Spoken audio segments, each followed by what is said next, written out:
Hey guys, it's Max Convexity. Let's check out the ULTYverse. We'll start with the ULTYverse. I'll direct your attention to the far right.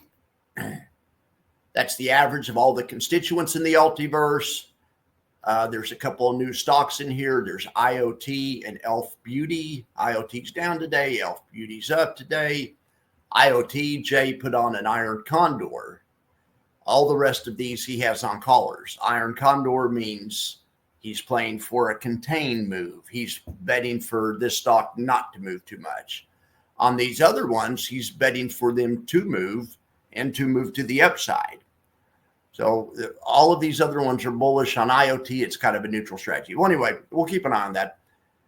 So the ULTY grid, I said I was going to drop it yesterday because it just says caller, caller, caller. Well, here we have iron condor. So we can actually see what the trader did. The trader actually sold the 58 strike call and the 48 strike put in IoT. I think I simulated this real quick.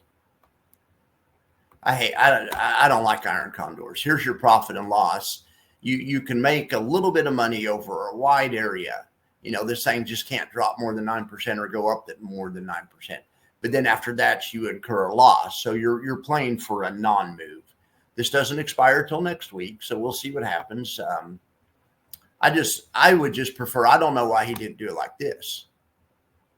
You get the income in the middle, and then if you do get a blowout, like we saw in Lululemon today, you get some upside too. I don't get the cutting off your upside and doing it like that. That's, what I know. I'm just a retail trader. That's, I don't know. These professionals know what they're doing. But anytime I get a chance to talk about how much I don't like iron condors, I take advantage of it. All right, so let's see what in the hell else is going on. All right, so what else should we look at? Let's look at the index buffer report. I'm partial on these index-based high-yield funds. Diversity is our strength. In investing, it is for sure. Diversification isn't a huge priority for me outside of investing or diversity, whatever. All right. So I went to a neighborhood party the other day and I said, diversity is not a big priority of mine. My neighbors probably hate me. I'm in Austin too.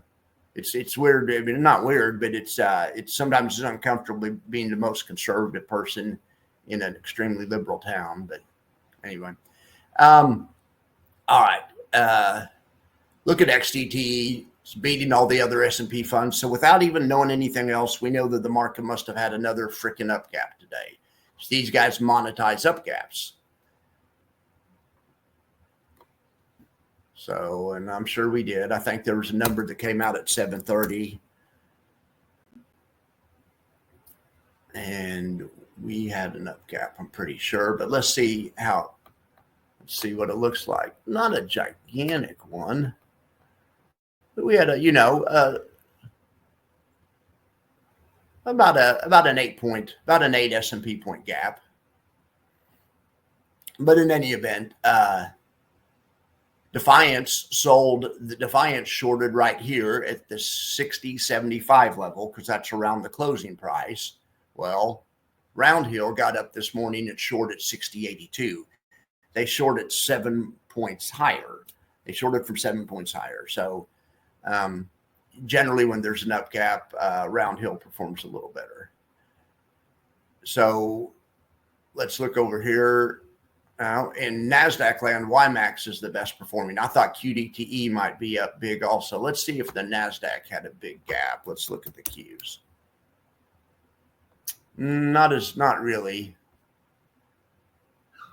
Not really. The chart looks pretty damn bullish, though. It has since last Friday. It's been screaming it wants to go higher since right here. 9 o'clock Monday morning, I guess all week, basically. All right, now we'll check out Russell. Okay, well, let's see what else we have in index land. So YMAX is killing it. Look at CLIP, the China-based covered call fund, killing it. IWMY, killing it. Maxi's looking nice, of course, as always. YBTC's looking nice.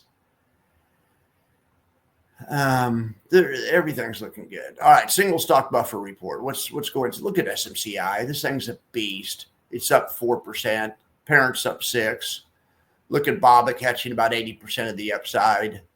Look at ABNY, Airbnb high yield fund catching more than 100% of the upside. Look at Snowy catching more than 100% of the upside.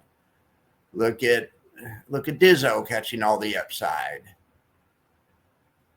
Look at Coney catching all that sweet ass upside. You gotta love that.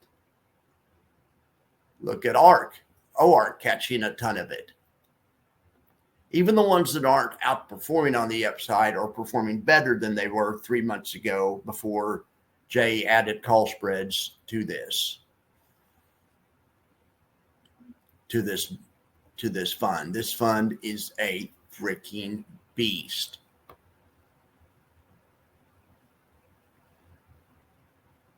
Look at this. YMAX, 67% distribution rate. It's about similar to IWMY, and it's a similar type thing because it's an index of high beta stocks, covered calls on them, or selling option strategies on them, earning about the same yield. Wow, that's incredible.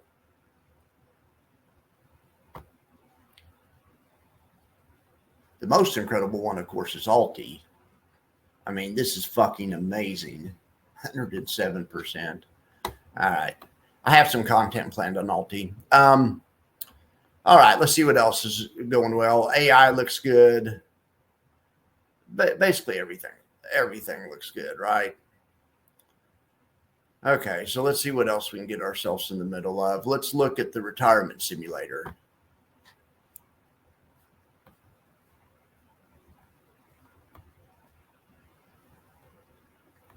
These are the top, this is the top 10 yielding funds right now, according to max factors, according to my own metric. Those 10 funds right there. If you had a 60-40 portfolio, a 60-20 portfolio, and then you had 20% split up between those two funds, you would have killed it last year. You're up about $250,000, in the past year, with $8,000 a month income on $1 million account and NAV appreciation. Starting NAV was $1 million, ending NAV was 1.14. Plus, you made $139,000 worth of income. You made a full-time salaries worth of income and had NAV appreciation in retirement. Those are the top 10 max factor ETFs. They change all the time. Sign up for updates. I'm going to go, think about going subscription on those. So here, right here, portfolio B is just those 10 by themselves. If you said, well, screw it. I don't, this is for somebody that has money somewhere else or a business. Hey, I just want to YOLO $1 million. I'm going to put 10% in all of these. Well, okay. Your ending NAV would be, off about 150,000, but you created $614,000 income. You created like 5 jobs worth of income instead of 1. But you destroyed a little bit of wealth. I mean, your ending NAV doesn't look great. Dead factor of 8%. I've seen worse. Even after taxes, you're paying yourself $36,000 a month. Probably put you in a higher tax bracket if somebody really did that. I mean, you'd definitely be in a higher tax bracket, because to do that, you have to have money somewhere else. And like I said, that scenario. So this guy's in the 50% tax bracket, but he's still making $25,000 a month. Even after taxes, he's up 17% on the year. He's not doing as well as this guy that's up 25% on the year, but this guy has stocks and bonds, This guy has stocks and bonds in a business too. It's just elsewhere. It's not in this account. So this is his YOLO account. It's all about that income. Max factor top 10. No, no bullshit. No 60-40. Okay. So then but I also have the max factor safe yield benchmark. So On the safe yield benchmark, I interpreted the numbers different to put a higher premium on safety. So this is those 10. NV, think about that. NVDY was still number one on the safety one. Think about that. NFLP, CLM from Cornerstone, AMZP, SCHD, very safe. DIVO, very safe. XYLG, very safe. JEPQ, very safe. QYLG, very safe. And SPY-I, very safe. If a guy had done that a year ago, just those 10 funds, no stocks and bonds, would have lost about $50,000 NAV. He'd be about $950 on the year, but it created about as much income as Guy A. Guy A is making $8,000 a month. Well, Guy C can make $8,000 a month too, with just an even portfolio of these, an even allocation of these safe high yield funds. Pay yourself $8,000 a month. You don't have any stocks or bonds. But if a guy just invested in the 10 safest high yield funds, that's the kind of returns he would have got last year. Now, what he'd get next year, who knows? Could be better, could be worse, but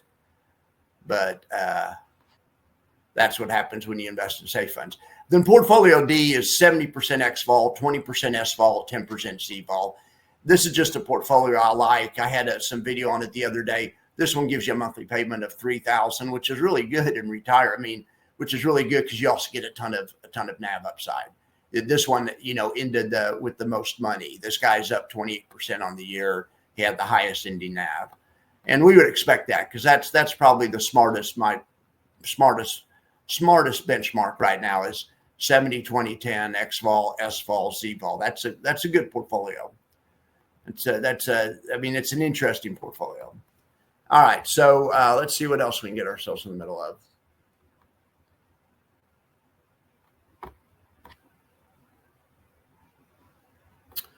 All right, so the last thing we're going to check is trades. I had some content yesterday. I think we talked about Lululemon. I showed two different ways to do it. Here's the loaded dice trade. So this trade, you have a big flat spot, and you've seen me do this a million times. The stock can't move too much up or down, but you still make the same income. Well, you have a reward if the stock does move up. That's what happened to Lululemon. This trade cost $2,200 to put on, but you got 10% of it back right away. It's a $200 credit. But you're still in for the ride, and now you'd be cashing this one out for a couple thousand today. But I also showed a different way to do it, a bunt, which is instead of going for just the biggest move possible, you're going for a contained move. And we're using the option prices. There's something called a measured move or something called a expected move. Anyway, the expected move was right around 380. So we were targeting the 370, 380 area. Well, unfortunately, the market moved up here to past 400. So this trade's going to be a small loss. This trade costs $700 to put on. Max loss is about $400, and right now it's losing a couple hundred. So they can't all win. That's called a bunt. But here's another version. Here's a bunt in DocuSign that did work out. In DocuSign, we were going for about the 95 area or the 75 area. So there's two profit tents. The profit tent that's around the 95 area, and really it goes from 90 to 100. We're just aiming for somewhere in that area. Well, unfortunately, it looks like the earnings were a little bit better than expected, and so we'll see how this one ends today. The jury's still out on this one. This one's up right now. If we had done this one with real money, it was up $100. We would just taken it off because this one's a winner. You hit it, you got a partial, you got a winner. We were aiming for this area, aiming for 95, got 102, but it's still. So that's the bunt trade. I'm going to have more content on that. We have the bunt and the loaded dice. So now we have two different kinds of earnings trades. Here's a loaded dice in DocuSign. So here's here's a trade at DocuSign where we have upside, and sure enough, it's a good thing we did, because that one's a big winner, and that's why you do trades like that. You do those loaded dice trades as a way to take a shot to try to make, $2,500, $2,600, or whatever. But when it doesn't work out, the saving grace is the big flat spot that you start in the middle of. You're just really playing for this $216. You're trying to hang on to this. Occasionally, when the stock moves up or something, yeah, you'll take it, but you'll take it. So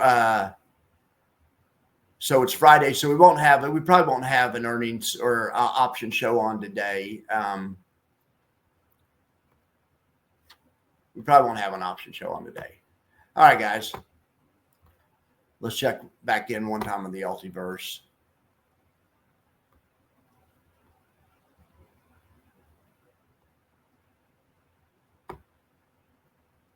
Okay.